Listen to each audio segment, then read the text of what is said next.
It is a story about a time when the world lost its way.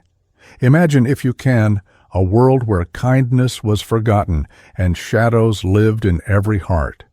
People think they know the story of Noah. They think of a toy boat and some painted animals. But it was not like that. Back then, the earth was heavy. It groaned under the weight of what we had become. Every thought, every action. It was just darkness. Can you feel that? That heavy silence before a storm? If this story pulled you into the storm, leave a like, join the crew by subscribing, and thank you for giving new channels the wind in their sails. But there was one man, just one. His name was Noah. Now, do not picture a superhero. Picture a man with calloused hands and a back that ached at the end of the day. A man who still remembered how to listen. And one day, in the stillness, a voice spoke to him. Imagine the shock. The creator of the stars telling a simple farmer that the end was coming. God did not use a shout. He used a heavy truth. Make yourself an ark, he said, a vessel of wood, a floating box for the broken and the chosen.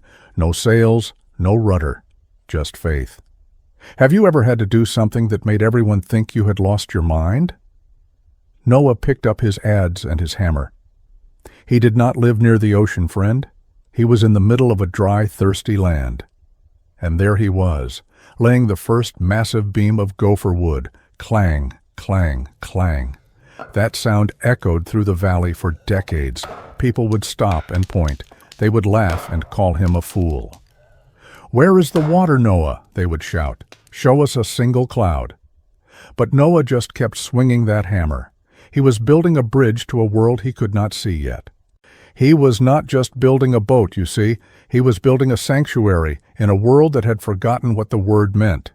Every nail driven in was a prayer. Every plank sealed with pitch was an act of defiance against the darkness.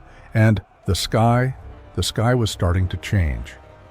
Now, I want you to think about time. We get frustrated if our coffee takes 5 minutes, right? But Noah? He worked on that ark for over a century.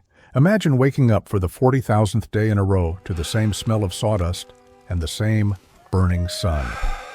It was not a small project, friend. This thing was 3 stories high and longer than a football field. He did not have power tools or cranes, just his sons, Shem, Ham, and Japheth, and a whole lot of sweat. They were building a mountain made of wood in a land that had not seen a drop of rain in memory. And the smell. Oh, I wish you could smell it. They had to coat the whole thing inside and out with pitch, thick, black, sticky tar. It got under their fingernails and into their lungs. It was messy, grueling work. It is one thing to have a vision. It is another to live in the grime of it for a lifetime. But the hardest part was not the labor. It was the eyes. Everywhere Noah went, people were watching. Can you imagine the whispers at the market? The teenagers laughing as they walked by. To them, Noah was a crazy old man wasting his life on a daydream. They lived for the moment, while he lived for the truth. Have you ever felt like you were the only one who saw the storm coming? Noah would stop his work sometimes, wipe the sweat from his brow, and look at them with such pity. He tried to tell them, and he tried to warn them that the world was breaking, but they just went back to their feasts and their fights. Inside the ark, it was starting to look like a city of its own. Thousands of rooms, stalls for animals they had not even seen yet, storage for grain and dried fruit. It was a masterpiece of planning, born from a blueprint given by the divine. Every room was a promise that life would continue. Then, one day, the hammer fell silent. The last plank was set. The last coat of pitch was dry. The ark sat there like a giant, waiting heart. And then the wind changed. It was not a hot desert wind anymore. It was cool, damp. And from the horizon, the first movement began, not of clouds, but of feet. Stay with me now, because this is where the air starts to feel different.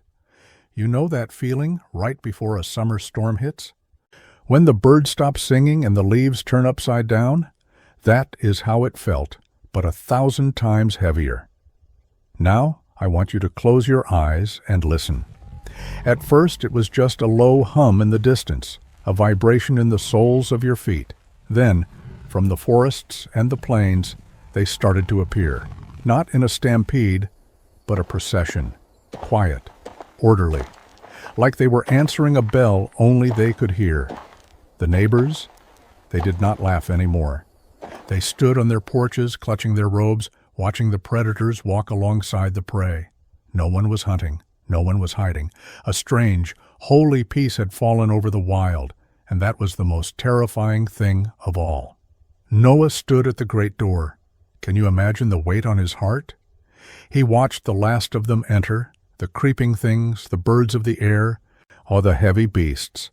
He looked out at his world one last time, his home, the trees he had planted, the people he had known his whole life. Then the voice spoke again. "Enter," it said, and Noah, his wife, his sons, and their wives stepped over the threshold. They left the sun behind. And then, the most chilling part of the story, the Bible says God himself shut the door. There was no handle on the outside. For 7 days, they just sat there in the dark. Can you imagine that week? The silence must have been deafening. The world outside was still dry. I bet the people outside came and threw rocks at the hull, mocking them. "A week in a box," they probably yelled. "Is it raining yet, Noah?" And then it happened.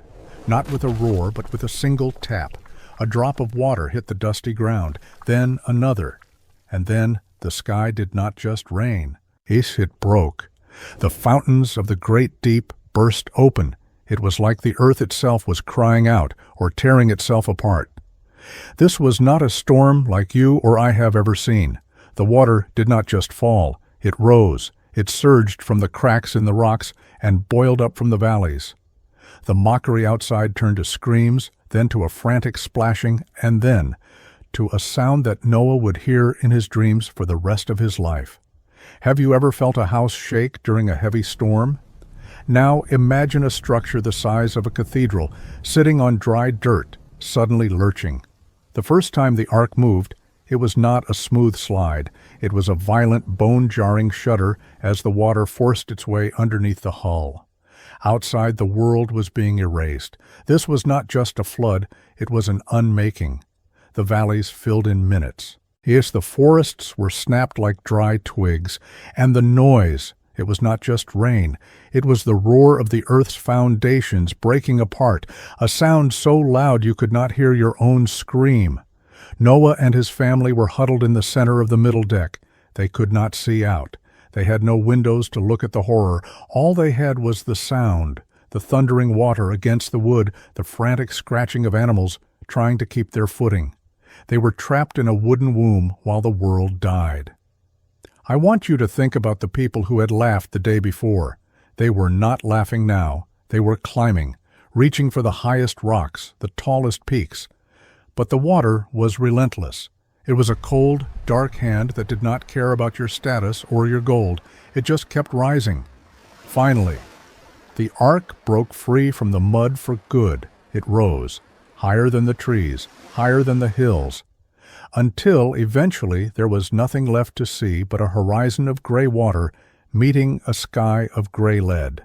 The ark was a tiny, lonely speck on a planet-sized graveyard. 40 days. Can you wrap your head around that? 40 days of that drumming on the roof.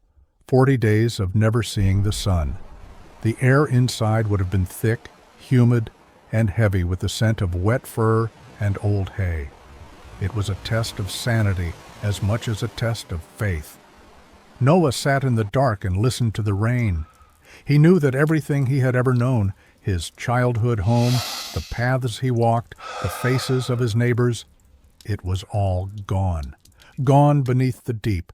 He was the guardian of the only spark of life left in a cold, drowned universe. The fire is popping tonight. Is it not? Just like the sound of those cedar beams groaning under the pressure. It is a sound you never forget once it gets into your bones. You know, friend, the hardest part of any trial is not the beginning, it is the middle. It is when the adrenaline wears off and you are just left with the reality of your situation. For Noah, that reality was a wooden box, 1,000 different smells, and the constant rhythmic slapping of waves. Think about the noise. It was not just the rain anymore. It was the lowing of cattle, the restless pacing of the big cats, and the constant creak and groan of the ship's hull. The ark was like a living thing, breathing and moaning as it climbed over hills of water that used to be mountains. And the work? Oh, it never stopped. Can you imagine the sheer effort of feeding and cleaning up after a world's worth of animals in a closed space? Noah's sons, their backs aching, moving through the dim light with baskets of grain and jars of water. It was a holy kind of drudgery. Have you ever felt like God brought you into a storm just to leave you there? I bet Noah's wife felt that. I bet she sat in the dark sometimes, listening to the water, wondering if they were just floating toward a different kind of end. They were safe, yes, but they were also very, very alone. Then on the 40th day, the drumming stopped. Just like that. The roar of the sky went silent, but in a way that was even more frightening. Because in the silence, you realize just how far you have drifted. There was no more world left to hear, just the ark and the abyss. For months, they just drifted. No land, no landmarks. Imagine looking out a small hatch and seeing nothing but a flat gray mirror of water stretching to every horizon. The earth had become a liquid desert. Noah would stand there, searching for anything, a branch, a leaf, a sign that the Creator had not forgotten them. But God did remember. The Bible uses that exact word. God remembered Noah. It does not mean he forgot, it means he was ready to act. He sent a wind, a fresh, strong breeze that began to pull the moisture from the air. The long wait was finally coming to a head. The wind was howling outside, but it was a different sound now. It was the sound of the earth breathing again. Noah walked to a small window he had built at the top. He reached into a cage and pulled out a raven, a bird of shadows. He tossed it into the sky to see if it would find a place to rest. That raven, it just flew back and forth. It did not come back to stay. It found its own way, feeding on the remnants of the old world. It was a restless bird for a restless time. But Noah needed a different kind of sign. He needed to know if peace had returned to the soil. So he took a dove, a gentle white thing. He let her go, and he watched until she was just a tiny speck of light against the gray. But a few hours later, he heard a soft pecking at the window. She was back. Her feet were clean. There was nowhere for a gentle soul to land yet. He waited 7 more days. Can you imagine that week? Every morning, checking the water level. Every evening, listening to the silence. Then he sent the dove out again. All day, he waited. The sun began to set, casting long, orange shadows across the ark's deck. And then he heard the wings. This time, she was not empty-handed, or empty-beaked, I should say. There, clutched in her beak, was a fresh green leaf. An olive branch. I want you to really picture that. In a world that had been dead and drowned for a year, life was pushing its way up through the mud. Noah took that leaf in his fingers, and I bet he wept. It was a tiny thing, but it was a message from the Creator. I have not forgotten. The earth is waking up. Not long after he felt it, a slow, grinding shudder. The ark was not floating anymore. It had touched the solid rock of Mount Ararat. He sent the dove out one last time, and this time she did not come back. She had found her home. Noah reached up and did something he had not done in over a year. He pulled back the heavy covering of the ark. He stood back, shielded his eyes, and felt the raw, unfiltered sun hit his face for the very first time. The door, the one God had sealed shut, it finally groaned open. Can you imagine that first breath of air? It was not the stale, heavy air of the ark. It was sharp. It was clean. It smelled of wet earth and new life. Noah stepped out, and for a moment the silence was absolute. Then came the animals. It was not a slow procession this time. It was a stampede of joy. Imagine the thunder of hooves and the rush of wings as they realized the cage was gone. They scattered into the valleys like seeds being thrown by a giant hand, reclaiming the earth. The world looked different. It was scoured, clean. The old cities, the old grudges, the old ways, they were all buried under miles of silt. It was a terrifyingly empty canvas. Noah stood there with his family, 8 souls alone on a planet, and the weight of the future settled on their shoulders. Now, Noah did not build a house first. He did not plant a garden. The very first thing he did was gather stones. He built an altar. He wanted to say thank you before he did anything else. He offered a prayer of smoke and light, a scent of gratitude rising into the crisp morning air. And then the sky did something it had never done before. As the mist from the valleys met the heat of the sun, a bridge of light arched across the heavens. Red, orange, yellow, green, blue, colors so vivid they looked like they were painted by the finger of God himself. God spoke then, not in a roar, but in a promise. He said he would never again destroy the earth with a flood. That rainbow? That was his signature on the contract. A reminder that even after the darkest storm, there is a light that cannot be put out. So, friend, when you see that bow in the clouds, remember Noah. Remember the man who built a boat on dry land. Remember that hope is never a fool's errand. The fire is out, and the night is deep, but the morning always comes. It always comes.